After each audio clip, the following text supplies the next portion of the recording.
할렐루야. 12월 17일 이 새벽제단에서 주의 은혜와 사랑을 간구하며 제자됨과 청지기의 사명을 감당하시기 위해서 기도로 이 첫 하루를 시작하시는 우리 모든 성도님 주님의 이름으로 축복합니다.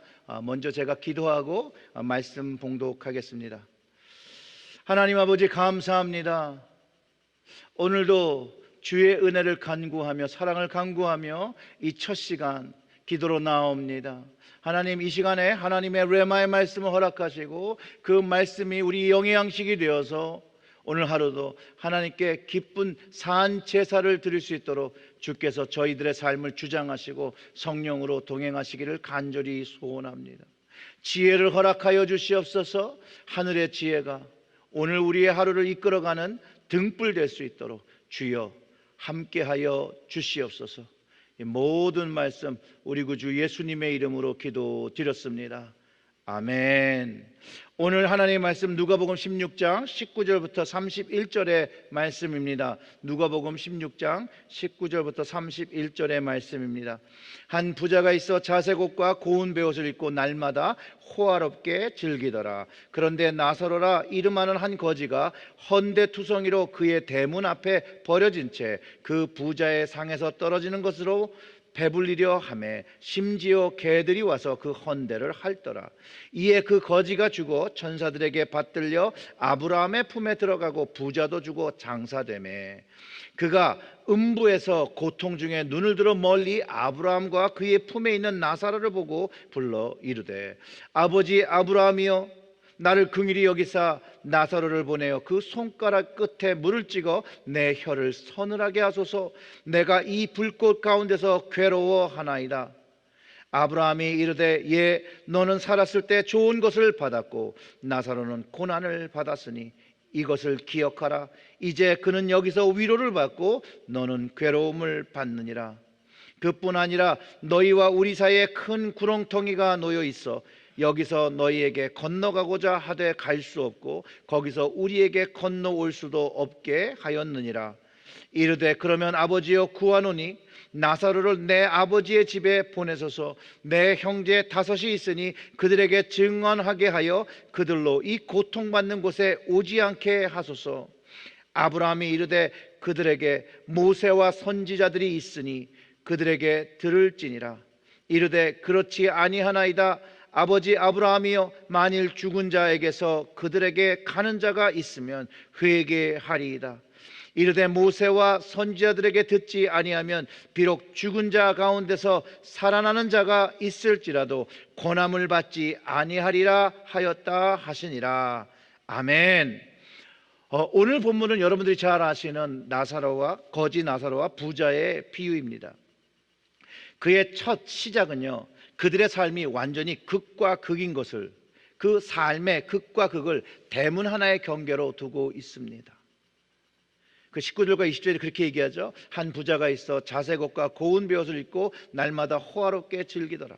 그런데 나사로라 이름하는 한 거지가 헌데투성이로 그의 대문 앞에 버려진 채 있다라고 기록하죠. 그 문을 두고 한쪽에서는 호화로운 삶을 보내고 그 한쪽 밖에서는 너무나도 비참한 삶을 보내는 것이죠. 부자는 날마다 호화로운 생활을 보내는데 나사로는 어떤 이유인지 모르지만 부자 대문 앞에 버려진 채로 있다고 성경이 기록하고 있는 것입니다.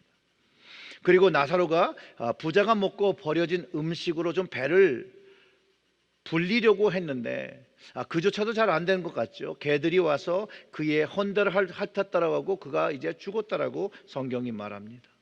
오늘 본문 속에 담긴 이 부자는요, 불의한 부자입니다.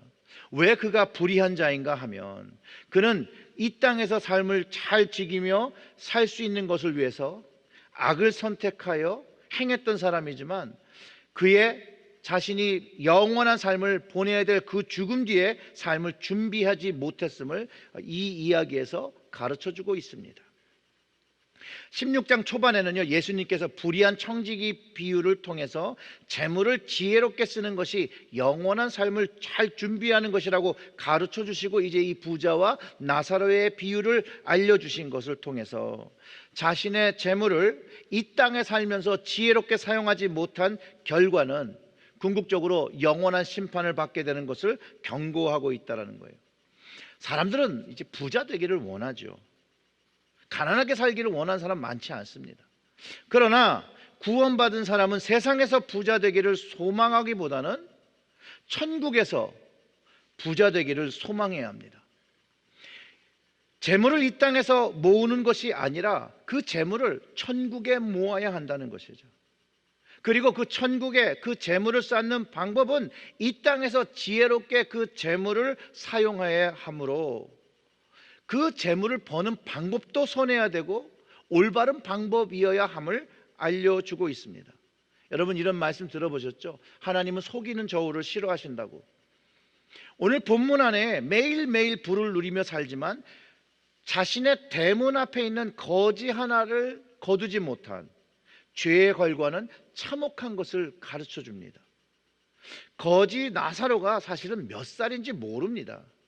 그러나 그의 상태와 상황만 보기만 해도 그가 무엇이 필요한지를 그냥 알 수 있는 것이죠. 이 거지 나사로가 그 당시에 필요한 것이 무엇이었냐 하면 여러분 돌봄입니다. 돌봄. 밥을 먹이고 상처를 그 헌대를 치료해 주는 것.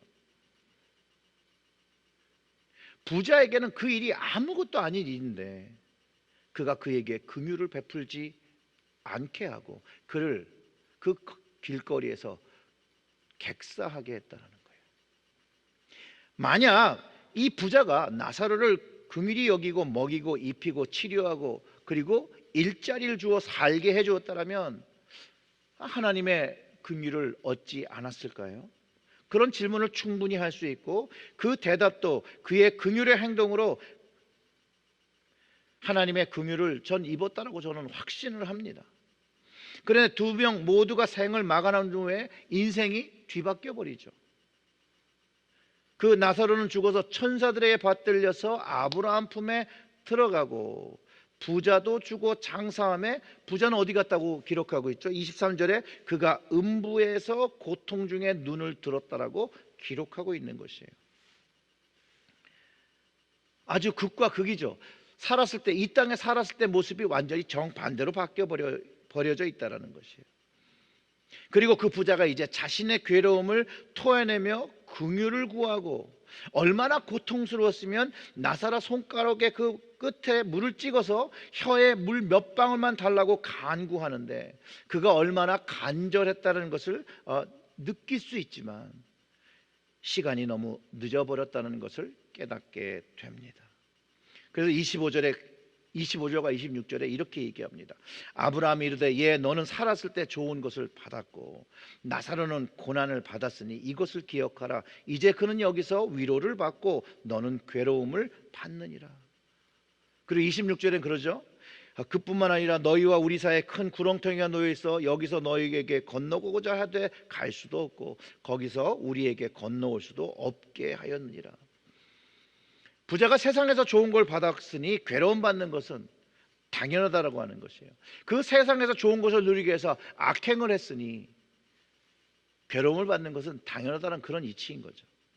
이 말의 뜻은요, 너는 나사로가 그렇게 너에게 긍휼하게 간절한 긍휼을 구할 때 위로하지 않았고 먹이지 않았고 입히지 않았고 너의 그 긍휼 없는 행동의 결과가 바로 지금 누리는 괴로움이라고 말하는 것이죠. 누가복음에서 부자가 괴로움을 당하는 그 음부, 성경에서 그 단어를 찾아보면 불못, 둘째 사망, 영원한 뜨거움의 그 괴로움을 이야기하는 것이죠. 그 괴로움을 경험하면서 자신의 이 괴로움이 자신의 형제들에게 받지 않기를 소망하면서 나사로를 살려보내서 자기 가족들에게 이 현실을 알게 해달라고 간구합니다. 그때 아브라함은 이렇게 얘기하죠. 그들에게 모세와 선지자가 있으니 그들에게 들을지니라. 이르되 그렇지 아니하나이다. 아버지 아브라함이여 만일 죽은 자에게서 그에게 가는 자가 있으면 회개하리라. 31절에 이렇게 이야기합니다. 이르되 모세와 선지자들에게 듣지 아니하면 비록 죽은 자 가운데서 살아나는 자가 있더라도 권함을 받지 아니하리라 하였다 하시리라. 즉 죽은 자가 살아서 돌아가도 그 말을 받고 회개하지 않는다는 얘기죠. 이미 그들에게는 모세도 있었고 선지자들도 있었고 그들의 말이 있었는데 그들은 권함을 듣지 않았다는 거예요. 죽은 자가 살아나도 그들의 행동은 회개하지 않는다라고 이야기는 끝이 나죠. 이 이야기는 이 말씀, 하나님의 말씀을 듣고 순종하며 이 땅에서 살아가는 것, 그래서 선함을 베푸고 선하게 사는 것이 얼마나 중요한지를 다시 한번 깨닫게 합니다. 특별히 삶을 살 때 올바름을 가지고 재산을 모을 때 선함으로 그 가진 것을 모으고, 또 그 가진 것을 이제 나누면서 그것을 가지고 가난한 이들을 돌보면서 사는 것이 얼마나 중요하다는 그 사실을 우리에게 깨닫게 합니다.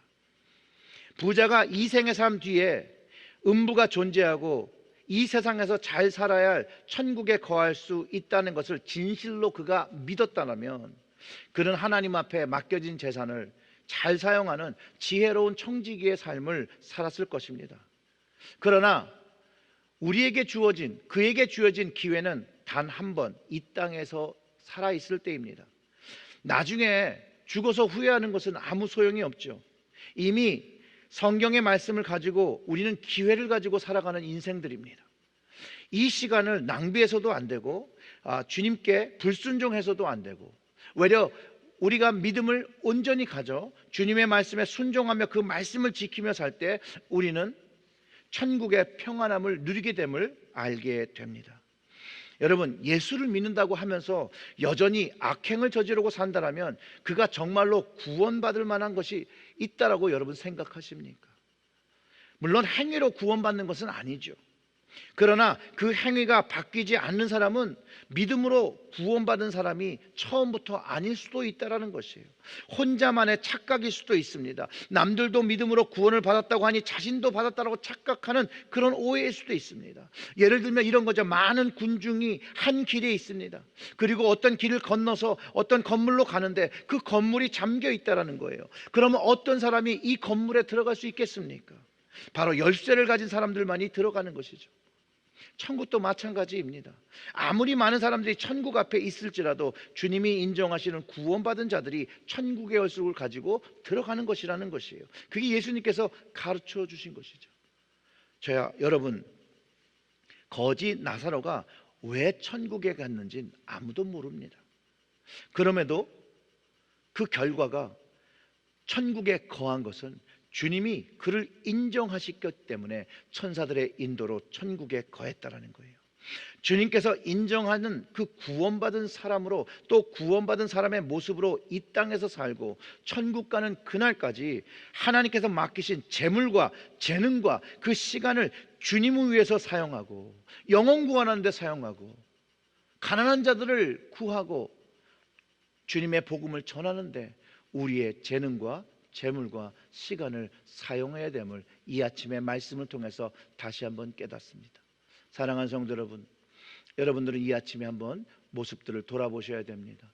여러분들이 가진 것들, 재능들, 그 모든 것, 시간들 어떤 방향으로 사용하고 계십니까? 하나님 앞에 인정받는 방향으로 사용하고 계십니까? 기뻐하심으로 사용하고 계십니까? 아니면 여전히 땅을 위하여, 나를 위하여 사용하고 계십니까? 오늘의 말씀을 가지고 여러분들의 삶을 잘 거울처럼 돌아보시고 하나님 앞에 온전한 마음으로, 하나님 앞에 지혜로운 청지기가 되기를 구하는 여러분들의 하루가 되시기를 주님의 이름으로 축원합니다. 우리 다 같이 기도하겠습니다. 하나님 아버지, 구원을 베푸신 것도 너무나도 감사한 일이고, 영원한 생명을 주신 것도 어떻게 감사를 드려야 될지 말로 표현이 안 되는데, 여전히 우리의 삶의 모습이 그 감사의 마음을 담지 못하고, 그 삶의 모습이 주님 자녀된 모습으로, 구원받은 자의 모습으로 담지 못하는 우리의 연약함이 있음을 다시 한번 회개하면서 우리의 삶을 하나님께 맡깁니다. 하나님, 회개합니다. 하나님께서 주신 시간과 물질과 재능을 하나님 나라를 위하여, 하나님 의를 위하여 사용하지 못하였음을 고백합니다. 하나님, 또한 회개하는 것은 주변에 가난한 이들, 어려운 일들, 힘든 이들 돌보지 못했던 것, 정말로 그 문 밖에 바로 보이는 사람들조차도 하나님 돌보지 못했던 걸 다시 한번 회개하며 하나님께 기회를 구합니다. 하나님, 그런 일들이 우리에게 눈에 띌 때마다 하나님의 긍휼을 품고 긍휼로 베풀어 그들을 돌보는 예수 그리스도의 마음 갖게 하여 주시옵소서. 이 모든 말씀 우리 구주 예수님의 이름으로 기도드렸습니다. 아멘.